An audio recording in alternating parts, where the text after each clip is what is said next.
तो आज हम लोग इस वीडियो में देखेंगे हमारा इतिहास और नागरिक जीवन थर्ड पार्ट है। ये कक्षा 8 की पुस्तक है। इसमें आज हम लोग देखेंगे इतिहास में, इतिहास जिसको अंग्रेजी में हिस्ट्री बोलते हैं। तो ये पाठ 7 भारत में नवजागरण। तो सबसे पहले हम इस वीडियो में इस पाठ को पढ़ेंगे, इसके बाद इसके अंत में इसके हम अभ्यास प्रश्न देंगे। तो आइए इसको बच्चों ध्यान से इसको सुनिए, क्योंकि प्रतियोगी परीक्षाओं के लिए भी इम्पॉर्टेंट है और हमको ध्यान से इसलिए सुनना है जिससे कि हमें परीक्षा में इसके प्रश्न उत्तर को रटना ना पड़े। हम वीडियो को कई बार सुन लेंगे, पढ़ने का समय नहीं रहता है किताब, तो आप इस वीडियो से कहानी को पढ़ सकते सुन सकते हैं और सुनने 2-3 बार सुनेंगे तो ये कहानी के रूप में इतिहास याद हो जाएगी। तो आइए देखते हैं पाठ 7 भारत में नवजागरण। धार्मिक एवं सामाजिक सुधार। अंग्रेजी राज का जो प्रभाव भारतीय समाज पर हुआ वह पूर्व के सभी विदेशी आक्रमणों के प्रभाव से भिन्न था।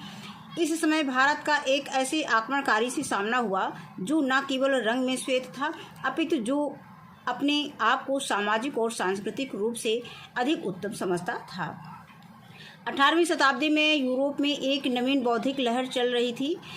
नवीन चिंतन, तर्कवाद, अन्वेषण की भावना, विज्ञान और वैज्ञानिक दृष्टिकोण ने यूरोप के राजनैतिक, सैनिक, आर्थिक एवं धार्मिक सभी पक्षों को प्रभावित किया। अब यूरोप सभ्यता का अग्रगणीय महाद्वीप बन गया। इसके विपरीत भारत को एक गतिहीन, निष्प्राण, गरीब तथा गिरते हुए समाज के रूप में प्रस्तुत किया जा रहा था। कुछ अधिक परिपक्व व्यक्ति जिनमें जो है राजा राम मोहन राय एवं सर सैयद अहमद खां प्रमुख थे, वे पश्चिमी शिक्षा और विचारों से प्रभावित हुए। इनका विचार था कि धर्म और समाज में सुधार होना चाहिए, हमें पूर्व तथा पश्चिम के उत्तम विचारों को स्वीकार कर लेना चाहिए। इसी के आगे आता है कि तीसरा एक वर्ग और भी था जो पाश्चात्य संस्कृति की श्रेष्ठता को स्वीकार करने के पक्ष में नहीं था। वह भारत की प्राचीन परंपरा से आधुनिक राष्ट्रवाद के संदर्भ में प्रेरणा लेना चाहता था। इनकी मान्यता थी कि यूरोप को भारतीय अध्यात्मवाद से बहुत कुछ सीखना है। इसमें आर्य समाज, रामकृष्ण मिशन व देवबंद आंदोलन प्रमुख थे। इसके बाद आता है अंग्रेजी शिक्षा। पाश्चात्य विचार, तर्कवाद, विज्ञानवाद तथा मानवतावाद से प्रभावित होकर भारतीयों ने अपने अपने धर्म को सुधारने का प्रयत्न किया। धर्म को तर्क से मापा जाने लगा और धर्म में जो विसंगतियां थीं उन्हें छोड़ा जाने लगा। सामाजिक कुरीतियों के प्रति सामाजिक सोच में बदलाव आया। अंधविश्वास, कर्मकांड इत्यादि को तर्क के तराजू पर तौलकर धर्म में सुधार किया गया। इसके बाद आता है धार्मिक सुधार आंदोलन। इन सभी के फलस्वरूप भारतीय समाज में कुछ धार्मिक व सामाजिक सुधार आंदोलन प्रारंभ हुए। इस आंदोलन ने भारतीय समाज को न केवल रूप में ही बदल दिया, अपितु भारत के आधुनिकीकरण में महत्वपूर्ण योगदान दिया। भारत में लगभग सभी सामाजिक कुरीतियों धार्मिक मान्यताओं पर आधारित थी। जो है कहने का मतलब है कि भारत में लगभग सभी जो सामाजिक कुरीतियाँ थी वो धार्मिक मान्यताओं पर आधारित थी। इसीलिए धर्म को सुधारे बिना समाज सुधार संभव नहीं था। भारतीय जीवन के विभिन्न पक्षों में इनका बहुत निकट का संबंध था, जैसे सती, विधवाओं को पुनर्विवाह पर निषेध तथा देवदासी प्रथा जैसी धार्मिक मान्यता समाप्त हुए बिना उनका सामाजिक कल्याण संभव नहीं हुआ। आइए कुछ समाज सुधारकों के योगदान को जानें। अब जो है ये हम जो पढ़ेंगे, इसमें जो सुनेंगे, ये राजा राम मोहन राय जो भी समाज सुधारक के बारे में अब इन्हीं में से प्रतियोगी परीक्षाओं में पूछा जाता है। जो महान समाज सुधारक हुए उन्होंने क्या क्या सुधार किया। तो महिलाओं के लिए नए कानून। राजा राम मोहन राय 1774 से 1833 ईस्वी तक ने वर्ष 1828 ईस्वी में ब्रह्म समाज की स्थापना की। यानी इनका कार्यकाल दिया गया कि 1774 से 1833 ईस्वी के बीच में इन्होंने क्या क्या समाज सुधार किए महिलाओं के लिए। तो सबसे पहले मतलब राजा राम मोहन राय ने जो है वर्ष 1828 में ब्रह्म समाज की स्थापना की। अब यही पूछा जाता है प्रतियोगी परीक्षाओं में कि ब्रह्म समाज की स्थापना किसने की, तो राजा राम मोहन राय ने की। और ब्रह्म समाज की स्थापना किस वर्ष की गई, तो 1828 में की गई। इन्होंने समाज सुधार के अनेक कार्य किए। बाल विवाह, बहुपत्नी प्रथा, जाति व्यवस्था, बलि और पर्दा प्रथा का विरोध किया। विधवा पुनर्विवाह, अंतर्जातीय विवाह, महिलाओं के अधिकार, महिलाओं की शिक्षा के पक्षधर थे। मूर्ति पूजा तथा व्यर्थ के कर्मकांडों में उनका विश्वास नहीं था। कष्टप्रद जाति व्यवस्था तथा अस्पृश्यता के विरोधी थे। वे वेद तथा उपनिषदों का स्थानीय बोलियों में अनुवाद किया। अंग्रेजी विद्यालयों, राजा राम मोहन राय हिंदू कॉलेज वेदांत की स्थापना की थी। यानी हिंदू कॉलेज और वेदांत कॉलेज की स्थापना किसने की थी? राजा राम मोहन राय ने जो है अंग्रेजी विद्यालयों की थी। राजा, और यहाँ ये राजा राम मोहन राय इनका नाम दिया गया है। यहाँ पर ये राजा राम मोहन राय का चित्र दिया गया है। तो अंग्रेजी विद्यालयों और हिंदू कॉलेज, वेदांत कॉलेज की स्थापना किसने की थी? वेदांत कॉलेज की बात आती है तो ये राजा राम मोहन राय का नाम आता है। यानी राजा राम मोहन राय ने वेदांत कॉलेज की स्थापना की। पंडित तर्कालंकार और राम मोहन राय के बीच सती प्रथा को लेकर बहस हुई। तर्कालंकार सती प्रथा के पक्ष में थे, जबकि राम मोहन राय सती प्रथा खत्म करना चाहते थे। तर्कालंकार ने कहा, ऋषि अंगिरा ने कहा है कि स्त्री स्वर्ग की कामना करती है। यानी कि जो स्त्री स्वर्ग की कामना करती है उसे पति की चिता में जलकर मर जाना चाहिए। किसने कहा? तर्कालंकार ने कहा कि ऋषि अंगिरा मोहन ने कहा था। क्या कहा था? ऋषि अंगिरा मोहन पर मनु और याज्ञवल्क्य ने कहा है कि पति की मृत्यु के बाद स्त्री को सरल व सादा जीवन बिताना चाहिए। कहने का मतलब यहाँ से हम फिर से समझ लेते हैं कि तर्कालंकार ने कहा कि ऋषि अंगिरा ने कहा कि जो स्त्री स्वर्ग की कामना करती है उसे पति की चिता में जलकर मर जाना चाहिए। लेकिन राजा राम मोहन राय ने कहा कि मनु और याज्ञवल्क्य ने कहा है कि पति की मृत्यु के बाद स्त्री को सरल और सादा जीवन बिताना चाहिए। उन्होंने विधवा स्त्री को सती होने के लिए नहीं कहा। पंडित तर्कालंकार यह बात तो किसी शास्त्र में नहीं लिखी, पर हमारे देश में ऐसा करना एक बहुत पुरानी परंपरा है, इसीलिए सती तो होना ही चाहिए। तर्कालंकार ने कहा कि सती होने के पक्ष में थे, और जबकि राजा राम मोहन राय सादा जीवन और सरल जीवन बिताने के पक्ष में थे महिलाओं को। राजा राम मोहन राय ने कहा कि सती हमारे देश में हर समय हर जगह ही होती आई हैं, फिर भी यह सोचिए कि चोरी व हत्या भी तो पुराने समय से हो रहे हैं। क्या आप इन्हें भी सही मानेंगे? पुरानी होने के बावजूद हम चोरी व हत्या जैसे अपराधों का विरोध करते हैं, वैसे ही सती प्रथा स्त्री हत्या है, एक अमानवीय अपराध है, अतः इसे बंद करना चाहिए। अब आगे दिया गया है कि राजा मोहन राय की कोशिशों के कारण लॉर्ड बेंटिंक ने 1829 ईस्वी में सती प्रथा रोकने का कानून बनाया। अब यहीं से प्रश्न प्रतियोगी परीक्षाओं में पूछा जाता है कि जो है 1800 सती प्रथा रोकने का कानून किसने बनाया था, किस अंग्रेज जनरल ने बनाया था? तो लॉर्ड बेंटिंक ने बनाया था। अब पढ़ते हैं ईश्वरचंद्र विद्यासागर ने क्या काम किया। इनका जो है समाज सुधार का कार्य जो है 1820 से 1891 तक रहा। एक ये महान समाज सुधारक, लेखक एवं शिक्षक थे। ये समाज की कुरीतियों को बदलने के लिए निरंतर कार्य करते रहते थे। इन्होंने भारत में बहुपत्नी एवं बाल विवाह का जोरदार विरोध किया। मतलब बाल विवाह और बहुपत्नी को किसने विरोध किया?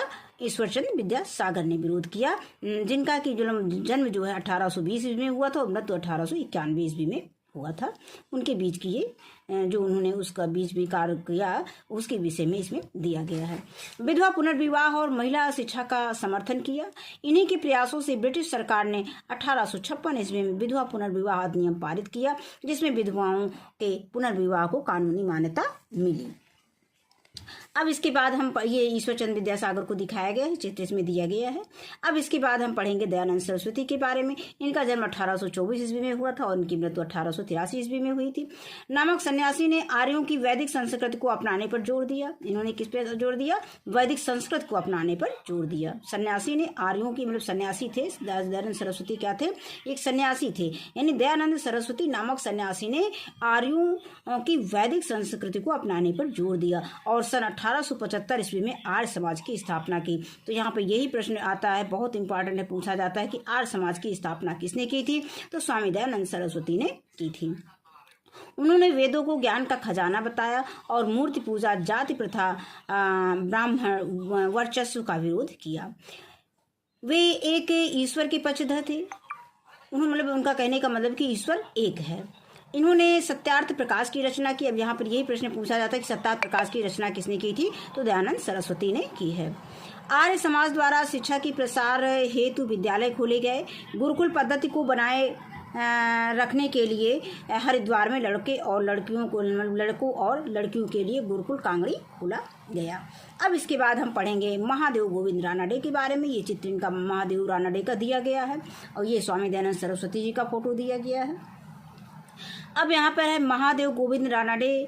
इनका जन्म जो है 1842 ईस्वी में और 1901 ईस्वी के बीच में जो भी कार्य उन्होंने किया वो इसमें दिया गया है। इनकी मृत्यु जो है 1901 ईस्वी में हुई थी।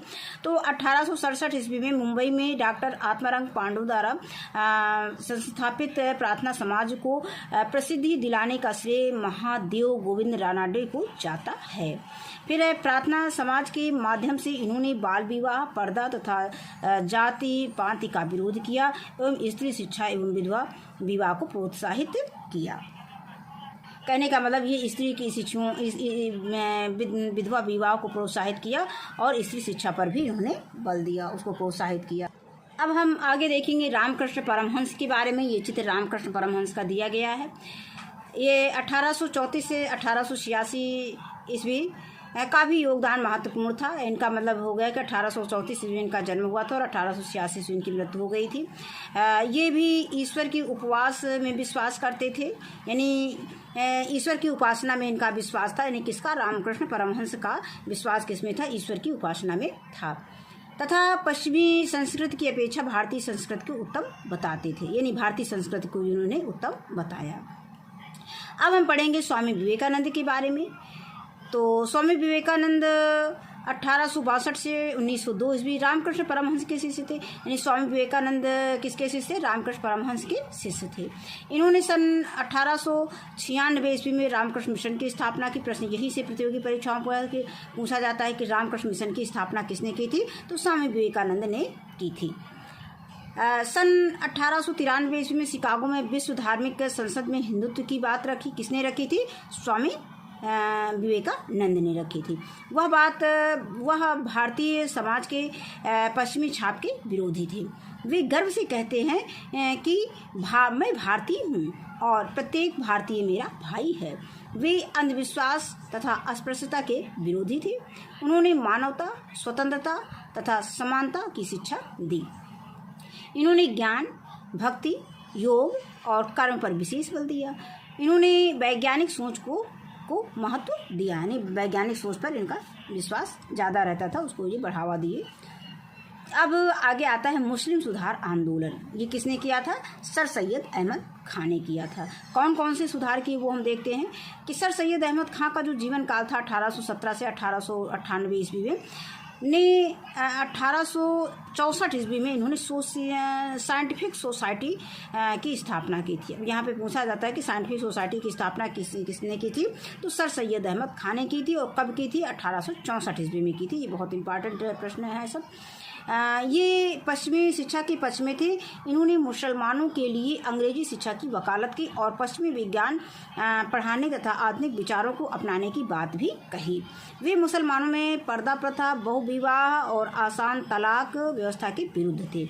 इन्होंने मुसलमानों के लिए अलीगढ़ में एंग्लो ओरिएंटल विद्यालय खोला। अब यही पूछा जाता है कि एंग्लो ओरिएंटल कॉलेज कहाँ पर है, ये अलीगढ़ में है और किसने खोला था, ये सर सैयद अहमद खान ने खोला था। यही बाद में अलीगढ़ मुस्लिम विश्वविद्यालय के नाम से विकसित हुआ। अगर पूछा जाए कि अलीगढ़ मुस्लिम विश्वविद्यालय का पुराना नाम क्या था, तो एंग्लो ओरिएंटल विद्यालय था। वो कहाँ है, अलीगढ़ में है। इसके बाद आता है पारसी सुधार आंदोलन, ये दादा भाई नौरोजी ने किया था। तो दादा भाई नौरोजी ने पारसियों में सामाजिक बुराइयों और धार्मिक अंधविश्वासों को दूर किया। इन्होंने पारसी समुदाय को आधुनिक भारतीय समाज के अनुरूप बनाने का प्रयास किया था। इसके बाद हम देखेंगे कि दलित जातियों के सुधार आंदोलन कौन कौन से हुए हैं। तो ज्योतिबा फुले 1827 से 1890 ईस्वी तक इनका जीवन काल रहा है। का पूरा नाम जो है ज्योतिराव गोविंद राव फुले था। अब इनका अगर पूरा नाम, जैसे हम लोगों ने ज़्यादातर यही पढ़ा ज्योतिबा फुले का अगर पूरा नाम पूछा जाए तो इनका पूरा नाम था ज्योतिराव गोविंद राव फुले था। इन्होंने सितंबर 1873 ईस्वी में महाराष्ट्र में सत्यशोधक समाज का गठन किया। यानी सत्यशोधक समाज का गठन किसने किया था, ये ज्योतिबा फुले ने किया था। ज्योतिबा फुले ने दलित माने जाने वाले लोगों की समस्याओं से संबंधित नाटक और पुस्तकें लिखी। इन्होंने दलित एवं महिलाओं के विकास के लिए शिक्षा की व्यवस्था की और विद्यालय खोले। यानी इन्होंने दलित जातियों के लिए विशेष काम किया। अब इसके बाद हम पढ़ेंगे सावित्रीबाई फुले के बारे में। ये चित्र में सावित्रीबाई फुले को दिखाया गया है। सावित्रीबाई फुले का जीवन काल 1831 से 1897 ईस्वी तक रहा है। तो ज्योतिबा फुले की पत्नी थी, ये किसकी पत्नी थी, ज्योतिबा फुले की पत्नी थी। इन्होंने अपने जीवन को एक मिशन की तरह से जिया। इनका उद्देश्य था विधवा विवाह करवाना, छुआछूत मिटाना, महिलाओं की मुक्ति और दलित महिलाओं को शिक्षित बनाना। इन्होंने पुणे में प्रथम बालिका विद्यालय की शुरुआत की। यानी प्रथम बालिका विद्यालय की शुरुआत किसने की थी, सावित्रीबाई फुले ने की थी। और आगे है कि शिक्षा के जुड़े कार्यों के साथ साथ इनका सामाजिक कार्यों में भी सक्रिय योगदान था। अब आगे आता है महिलाओं का योगदान। ये एनी बेसेंट ने किया था। तो एनी बेसेंट ने सन 1882 ईस्वी में चेन्नई मद्रास में थियोसोफिकल सोसाइटी की स्थापना की। ये भी बहुत पूछा जाता है कि थियोसोफिकल सोसाइटी की स्थापना किसने की थी, एनी बेसेंट ने की थी। एनी बेसेंट की वैदिक धर्म में, एनी बेसेंट को किस धर्म में रुचि थी, वैदिक धर्म में रुचि थी। उन्होंने हिंदू धर्म को विश्व के अन्य धर्मों से श्रेष्ठ बताया। यानी उन्होंने हिंदू धर्म को अन्य धर्मों से, विश्व के जितने भी धर्म हैं उन सभी धर्मों में हिंदू धर्म को अच्छा बताया, श्रेष्ठ बताया। एनी बेसेंट ने श्रीमद् भागवत गीता का अंग्रेजी में अनुवाद किया। उन्होंने वेदों और उपनिषदों का भी अध्ययन किया। वह बाल विवाह, बहु विवाह तथा जात प्रथा की विरोधी थी। भारत के स्वतंत्रता आंदोलन में सक्रिय भाग लेते हुए वह जेल भी गई। इसके बाद हम पढ़ेंगे पंडित रामाबाई सरस्वती का जन्म जो है 1800 ने। पंडित रामाबाई सरस्वती के बारे में, ये पंडित रामाबाई सरस्वती का चित्र दिया गया है। इनका जन्म जो है 1858 ईस्वी में हुआ था। इनके पिता अनंत शास्त्री महाराष्ट्र के एक पारंपरिक ब्राह्मण थे जिन्होंने अपनी पत्नी को संस्कृत पढ़ाना शुरू किया। इनका इतना विरोध हुआ, उनका मतलब जब ये अपनी पत्नी को संस्कृत पढ़ाना शुरू किए तो उनका इतना विरोध हुआ कि उन्हें गांव छोड़कर जाना पड़ा और जंगल में कुटिया बनाकर रहना पड़ा। वहीं रामाबाई का जन्म हुआ। अनंत शास्त्री ने अपनी बेटी को भी संस्कृत सिखाई और शास्त्र व पुराण पढ़ाए। जब रामाबाई केवल 16 वर्ष की थी तो उनके माता पिता दोनों का देहांत हो गया। अनाथ रामाबाई व उनका भाई जगह जगह भटकते रहे, पर किसी ने उन्हें आश्रय नहीं दिया, क्योंकि पढ़ी लिखी लड़की से सब कतराते थे और उसे दोष देते थे जैसे कि वह कोई पाप कर रही हो। रामाबाई घूमती जब कोलकाता पहुंची तो वहां उनका बहुत स्वागत हुआ। वहां राम मोहन राय, विद्यासागर आदि से प्रभावित कई लोग थे जो महिलाओं के बारे में नए विचार रखते थे। वहां रामाबाई ने कई जगहों पर महिलाओं की हालत सुधारने पर संस्कृत में भाषण दिए। कलकत्ता यानी कोलकाता के लोगों ने उन्हें पंडिता व सरस्वती की उपाधि दी थी। किसकी उपाधि थी? पंडिता व सरस्वती की उपाधि थी। अब वे पंडिता रामाबाई सरस्वती कहलाईं। आगे जाकर रामाबाई ने ईसाई धर्म को अपनाया। इसके बाद आगे है कि रामाबाई ने अपना पूरा जीवन महिलाओं की मदद करने में लगा दिया। भारत में उन्होंने विधवा महिलाओं को शिक्षित करने के लिए शारदा सदन नामक आश्रम व स्कूल खोला। शारदा सदन में महिलाओं को कई हुनर व कार्य सिखाए जाते थे। यानी क्या सिखाया जाता था? कई हुनर, काम करने के तरीके और भी कार्य सिखाए जाते थे ताकि वह अपने पैरों पर खड़ी हो सके। वे कहते थे कि जब हम अपनी स्थिति सुधारने का प्रयास करते हैं तो कहा जाता है कि हम पुरुषों के खिलाफ बगावत कर रहे हैं और यह पाप है। दरअसल सबसे बड़ा पाप पुरुषों के बुरे कार्यों को सहन करना और विरोध ना करना है। इसके बाद आता है महिलाओं की तरफ से पंडित रामाबाई सरस्वती ने समाज से जो शिकायतें की हैं, क्या वह तुम्हें उचित लगती है? इस पे आपस में आपको डिस्कशन करना है। अक्सर कक्षा में लड़कियां बहुत धीमे बोलती हैं या चुप रहती हैं, ऐसा क्यों? रामाबाई के विचार से इस बात को क्या कारण हो सकता है? तो ये आपको कक्षा में इसका डिस्कशन करना है। इन सुधार आंदोलनों के माध्यम से भारतीय समाज में व्याप्त कुरीतियों और रूढ़ियों को समाप्त करने का प्रयास किया गया। इनसे भारतीयों में नव चेतना तथा एकता की भावना का विकास हुआ। इसके बाद कुछ इसमें शब्दावलियाँ दी गई हैं जो कि पाठ से संबंधित है। जैसे नवजागरण शब्द आया है, तो नवजागरण का मतलब क्या होता है? धर्म और समाज से संबंधित पुरानी परंपराओं एवं मान्यताओं में परिवर्तन लाने का प्रयास, ये नवजागरण था, नवजागरण कहलाता था। इसके बाद हम आते हैं अभ्यास प्रश्न पर। तो इसमें सबसे पहले प्रश्न आता है कि बहुविकल्पीय प्रश्न, ब्रह्म समाज की स्थापना किसने की? राजा राम मोहन राय ने की। ब्रह्म समाज की स्थापना किसने की थी? राजा राम मोहन राय ने की। यहाँ पे राजा राम मोहन राय पे निशान लगा देंगे। आगे आता है कि लॉर्ड विलियम बेंटिंक ने सती प्रथा रोकने का कानून कब बनाया? तो लॉर्ड विलियम बेंटिंक ने सती प्रथा रोकने का कानून 1829 ईस्वी में बनाया। इसके बाद हम आएंगे अति लघु उत्तरीय प्रश्न पर। तो इसको हमने कॉपी पे नोट कर रखा है, आइए देखते हैं। प्रश्न में इसमें हम पहला प्रश्न देखते हैं कि दयानंद सरस्वती ने किस संस्कृति को अपनाने पर जोर दिया? तो इसका उत्तर लिख देंगे कि दयानंद सरस्वती ने वैदिक संस्कृति को अपनाने पर जोर दिया। इसके बाद आता है खा कि ज्योतिबा फुले ने किस समाज का गठन किया? तो इसके उत्तर में लिख देंगे कि ज्योतिबा फुले ने सत्यशोधक समाज का गठन किया। इसके बाद हम आते हैं लघु उत्तरीय प्रश्न पर नंबर 3। तो इसमें पहला का प्रश्न दिया गया है कि स्वामी विवेकानंद के बारे में लिखिए। तो इसका उत्तर हम पेज संख्या 61 पर देख लेते हैं टेक्स्ट बुक में।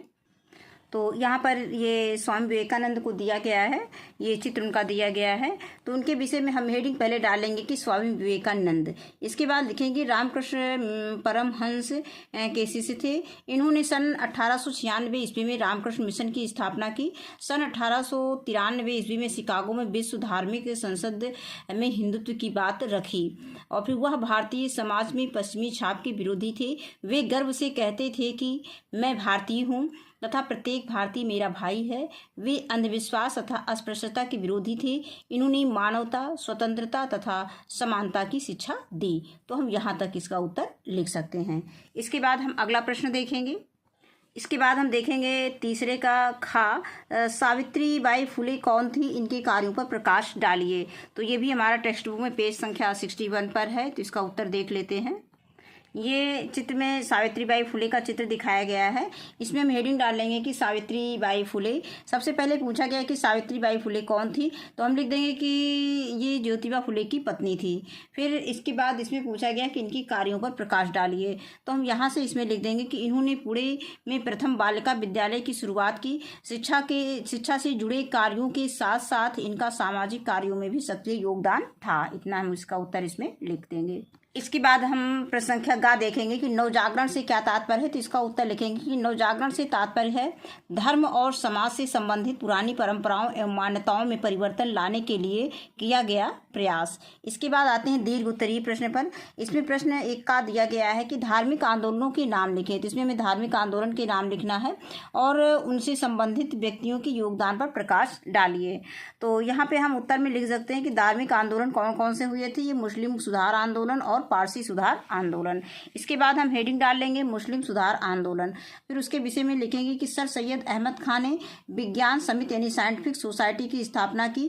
उन्होंने मुसलमानों के लिए अंग्रेजी शिक्षा की वकालत की और पश्चिमी विज्ञान पढ़ाने व आधुनिक विचारों को अपनाने की बात कही। वे मुसलमानों में पर्दा प्रथा, बहुविवाह, आसान तलाक के विरोधी थे। इन्होंने मुसलमानों के लिए एंग्लो ओरिएंटल विद्यालय खोला। जो बाद में अलीगढ़ विश्वविद्यालय के नाम से प्रसिद्ध हुआ। और इसके बाद है पारसी सुधार आंदोलन। अब इसमें है दादा भाई नौरोजी ने पारसियों में सामाजिक बुराइयां तथा धार्मिक, यहाँ पे नहीं रहेगा, सामाजिक बुराइयां तथा धार्मिक अंधविश्वासों को दूर किया। इन्होंने पारसी समुदाय को आधुनिक भारतीय समाज के अनुरूप बनाने का प्रयास किया था। तो यहीं पर ये पाठ हमारा समाप्त होता है। इस वीडियो में बस इतना ही। वीडियो देखने के लिए बहुत बहुत धन्यवाद।